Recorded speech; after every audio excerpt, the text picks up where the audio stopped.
Sa Manila Zoo and Botanical Garden. Na-open po ang Manila Zoo noong July 25, 1959. Tapos, meron po itong 55 hectares ng buong sukat ng Manila Zoo. Meron itong 500 species, ay 500 animals na bilang estimated. Tapos, meron din po itong 103 species ng buong animal. Ngayon, nandito tayo sa Manila Zoo upang ipakita sa inyo ang Philippine Eagle at sa Tagalog ay Haribon. Ito siya. Yan. Noon, tinawag siya ni Fidel Ramos na Monkey Eating Eagle noong July 4, 1995. Manila Zoo, malapaspan din ang Philippine Crocodile. Ito ang mga itsura nila.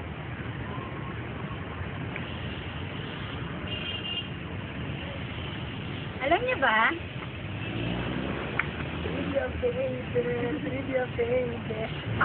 Sa pinagmamalaki ng Pilipinas ay ang pagkahuli sa pinakamalaking crocodile na ang pangalan ay Lolong. Alam niyo ba, dahil sa laki niya, nakapasok siya sa Guinness Book of Records. Isa sa mga sikat na hayop dito sa Manila Zoo ay ang elephant. Yan. Na nagngangalang Mali. Isa siyang Asian elephant na dinala dito sa zoo as an orphan cat. Ang taas niya ay 10 feet at ang weight niya is 4,500 kilograms. Dito po tayo sa gym. Okay, magtatanong po tayo. Masero ka po dito. Office ba? Sorry naman. Saan ka ba ba?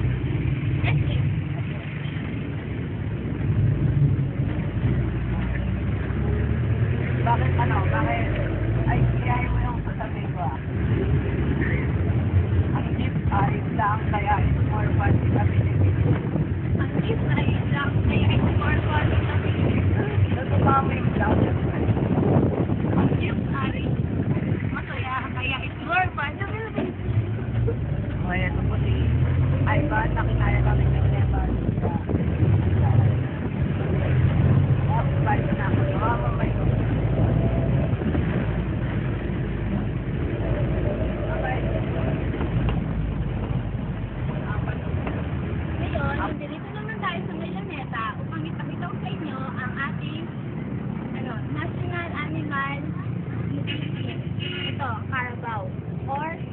Water buffalo. Meron siyang 18 to 20 years lifespan. Tapos, in terms of agriculture, malaki ang natutulong niya sa ating bansa. Thank you. Si Ivan Ray Amber at iulat ko ngayon ay tungkol sa ice cream. Ito ay paborito ng mga tao dito sa amin. Ang bang flavor natin yung ito?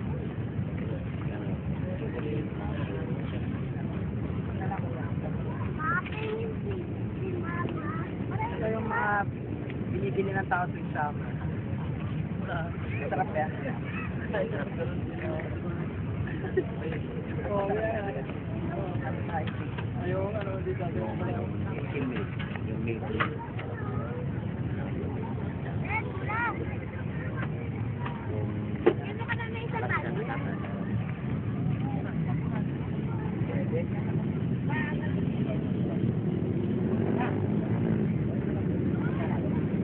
Okay, ito po guys, ang kay Amperat. Ako nga pala si Queenie. Ang mga Pilipino ay kilala sa mga masasayahin tao. Tulad nito.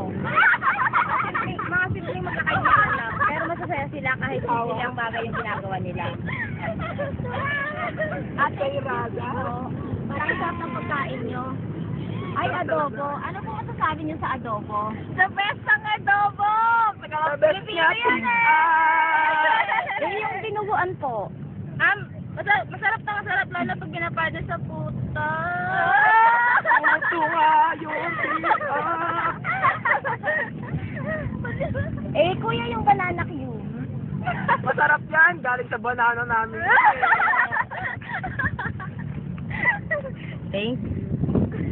Sa mga katangian ng mga Pilipino ay yung pagiging mapagmahal. Tulad nitong dalawang magkasintahan. Halika, tanungin natin sila. Excuse me. Parang kung banana cube. Excuse me? Bakit? Mahal niyo po ba yung isa't isa? Siyempre naman. Siyempre naman. Grabe naman po! Grabe! Gano'n na kayo katagal? Matagal. Basta matagal. Panahon pa niya. Nakulabo. Double kiss naman dyan, di ba? Kiss ba? Kiss! Kiss ba? Thank you! Next up ay ang luneta. Tinawag ang luneta noon na bagong mayor noong panahon ng mananakot ng Espanyol sa Pilipinas. At dito rin pinaril ang pambansang bayani natin at nakalingin na si Jose Rizal. Alam niyo ba?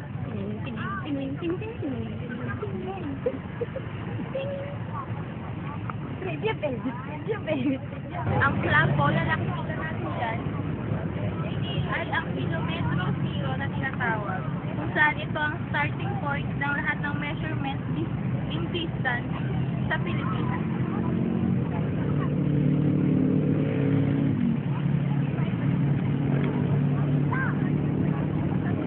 Ang flampo na nakikita natin dyan ay ang kilometro zero na tinatawag. Kung saan ito ang starting point ng lahat ng measurement in distance sa Pilipinas.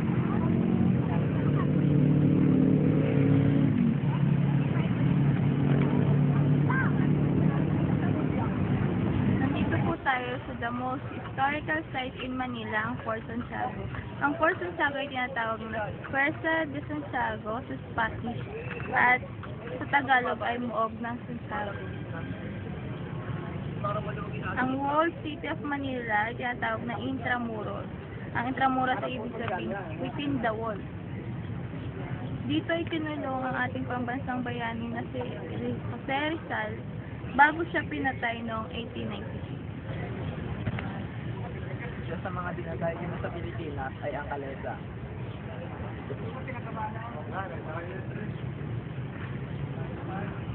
Tinawag din siyang Baroche ng mga Kastila at ginamit din siya 400 years ng iba't ibang pamamaraan.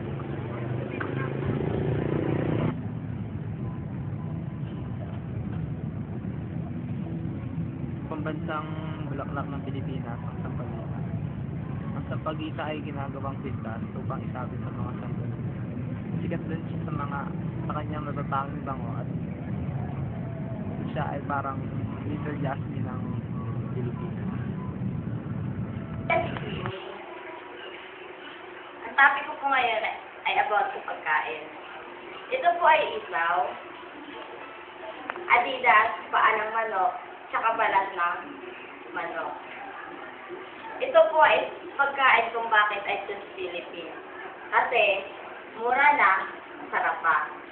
Saka hanap-hanapin ito ng mga taong Pilipino. Harap po tayo.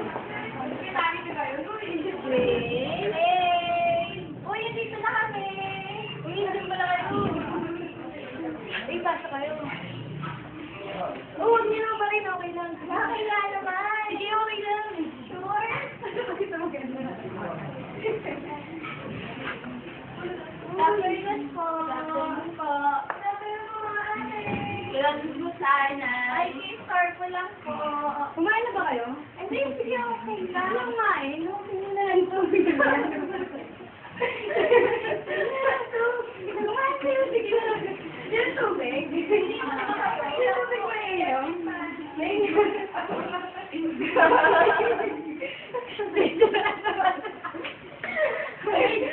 you. Ang bago ah. Thank you.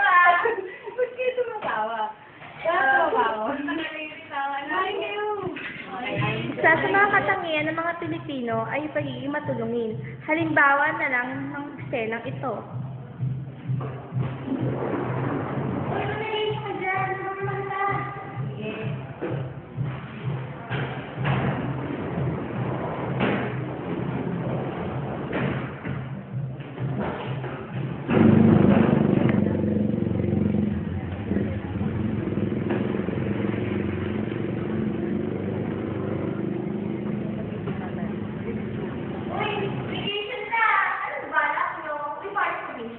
Oo, kasi balang makakastan eh.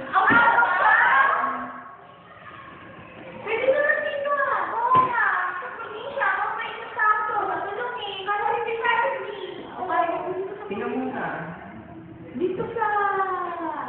Dito lang. Sa Manila. Oo nga, oo. May Manila to. At pwede sa pinuntahan natin. Oo nga.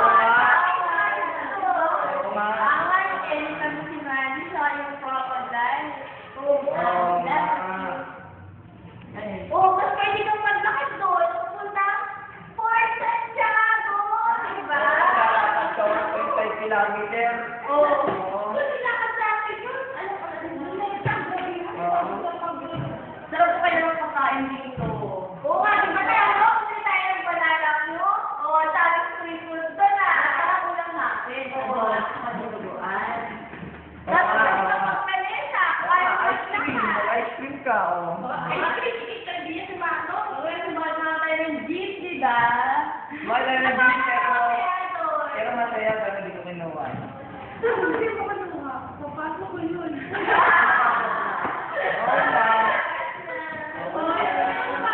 Kasi kung ikaw mapupunta tayo ng pera, pabili pala tayo ng isaw. Oo.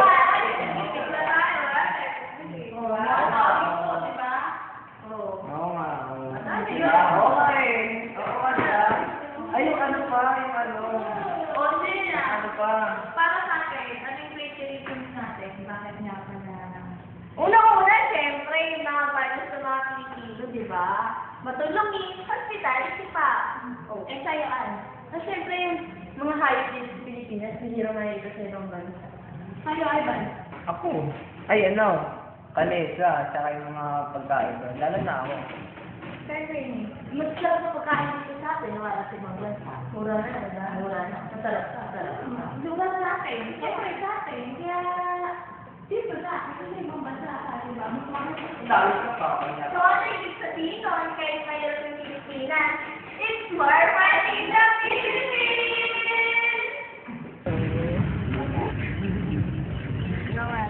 Hoy! Ayan!